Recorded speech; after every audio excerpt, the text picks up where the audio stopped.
அதாவது அயலக யாராவது என்பது உட்காருங்க. நீங்க உட்காருங்க. அவர் பேசி முடிக்கட்டும். மாண்புமிகு பொதுப்பணித்துறை அமைச்சர் அவர்கள் நீங்க உட்காருங்க.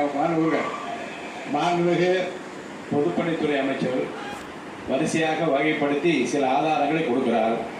அதாவது இருங்க, நான் வாய்ப்பு தருகிறேன். அவர் பேசி முடித்ததும் உங்களுக்கு வாய்ப்பு தருகிறேன். நீங்க சொல்லுங்க, பதில் சொல்லுங்க. விவாதமே கூடாது என்ற நல்ல மாண்பு உறுப்பினர் இவருங்க 55 விதியின் கீழ் 55 விதியின் கீழே கருத்து சொல்வதற்கு நான் அனுமதி அளித்திருக்கிறேன். அவர் கருத்து சொல்றாரு. அதில் மாறுபட்ட கருத்து தான் உங்களுக்கு நான் அனுமதி தரேன். நீங்க பதில் சொல்லுங்க.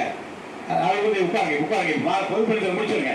பொதுப்பணித்துறை அமைச்சர் முடிங்க. அடுத்து உங்களுக்கு தலைப்போல உட்காருங்க. இருங்க, விதிப்படிதான் நடத்துறேன். நீங்க வாங்க. நீங்க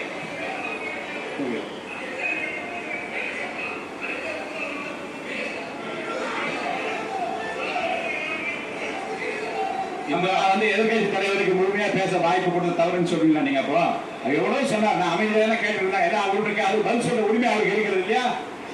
இல்லைங்க, மாண்பு எதிர்கட்சி தலைவர் பேசுகிற போது கவனிப்பு தரமானத்தை தாண்டியும் தமிழ்நாடு போது நடந்த பல சம்பவங்களை சொல்லுகிற போது அமைதியாக கேட்டு அதுக்கு பதில் சொல்லுகிற உரிமை ஒரு கலெக்டிவ் ரெஸ்பான்சிபிலிட்டி மந்திரிகளுக்கு இருக்கிறது. முதலமைச்சர் இல்லாவிட்டாலும் கூட ஒரு கலெக்டிவ் ரெஸ்பான்சிபிலிட்டி அடிப்படையிலே அமைச்சர்கள் பதில் சொல்வார்கள்.